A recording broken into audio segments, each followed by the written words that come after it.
बातें करते हैं, वो भी उनका एक टूल है। तो they have to stay a very hawkish stand. तो अनुराग, ये अभी आपके दो फेड गवर्नर्स ने ये इंडिकेट किया कि हमने तो पिछली बैठक में ही कहा था कि 50 करो, आपने क्यों किया? आप पहले नहीं बोले, अब बोल रहे हैं वो, ये सब देखने के बाद। तो क्या ये जो 21-22 मार्च की बैठक इसमें 50 होगा? तो एक तो उसमें जो बुलेट जो है वो तो देखिए काफी चंचल स्वभाव के हैं। वो तो पहले ही हमेशा एक एक एक कहते हैं ना, इवेंट के बाद में आके थोड़ा मजे हमेशा लेते ही हैं मार्केट्स में, राइट। बट इनका मेस्टर का ये कहना थोड़ा सरप्राइजिंग है, बिकॉज मेस्टर यूजुअली डविश साइड में रहती हैं।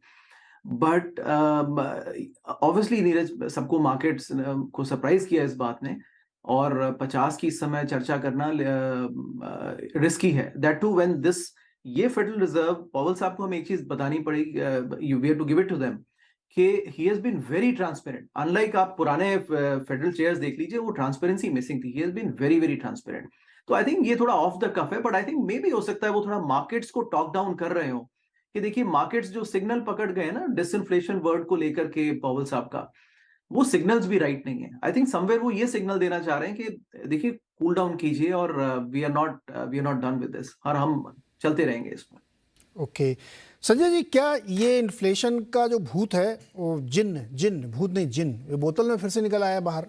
क्योंकि देखिए यूएस में अभी कहानी सुना रहे हैं अनुराग जी, इनके यहाँ बहुत नौकरियां बटी थी। एक डेटा भी मैं दिखाऊंगा, जिसमें केवल एक उदाहरण बताता हूँ। अमेजॉन ने 7.5 लाख नौकरियां कोविड के टाइम में बांटी थी। उसमें से अभी जो छटनी उन्होंने की 20-25 हज़ार निकाले, उस पर इतना हाहाकार मच गया कि ले ऑफ हो रहा। एक्चुअल में तो आदमी कहाँ, अभी तो काम कर ही रहे हैं, और जो नंबर्स आ रहे हैं वो बहुत हैवी है। इंडिया में भी आप देखिए, जो अभी रिसेंट नंबर हम लोगों के हैं वो भी बढ़ के आते हुए दिख रहे हैं। कोर इन्फ्लेशन बिल्कुल कम नहीं हो रहा। चाइना में आज सरप्राइजिंगली एक नंबर आया कि वहाँ हाउसिंग की प्राइस 0.1% बढ़ गई, जबकि वहाँ तो एकदम पता नहीं क्या डिफॉल्ट कर गए सारे लोग।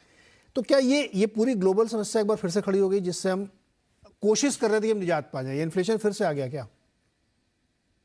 तो देखिए, इस साल की शुरुआत में ऐसा एक्सपेक्ट किया जा रहा था कि चाइना की जो लॉकडाउन है वो बहुत एक्सटेंडेड होगी और उसका बहुत ही सॉफ्टनिंग असर होगा कमोडिटी प्राइसेस पे।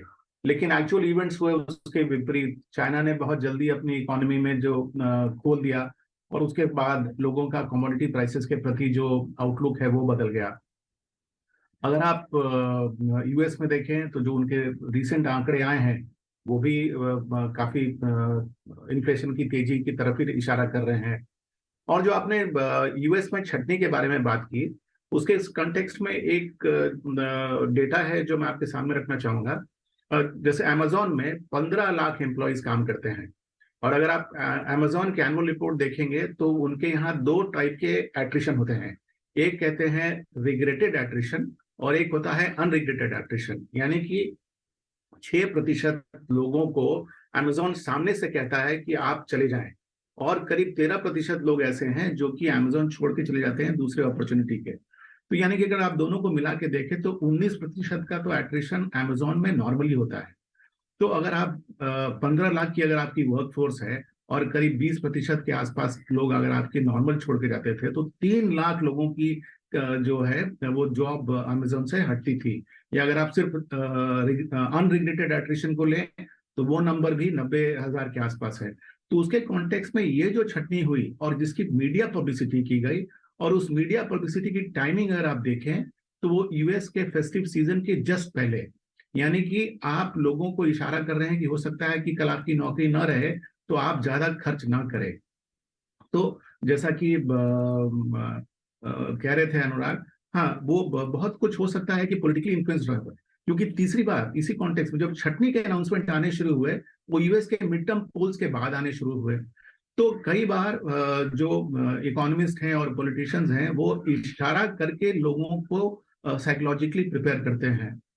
इंडियन कॉन्टेक्स्ट में अगर आप देखें तो इंडियन कॉन्टेक्स्ट में आरबीआई का जो स्टेटमेंट आया इनके रिसेंट पॉलिसी में, उसमें जो उन्होंने 4 क्वार्टर के इन्फ्लेशन के आउटलुक दिए हैं, उसमें हमारी इन्फ्लेशन फर्स्ट क्वार्टर से बढ़ के चौथे क्वार्टर में सबसे ज्यादा हो जाती है।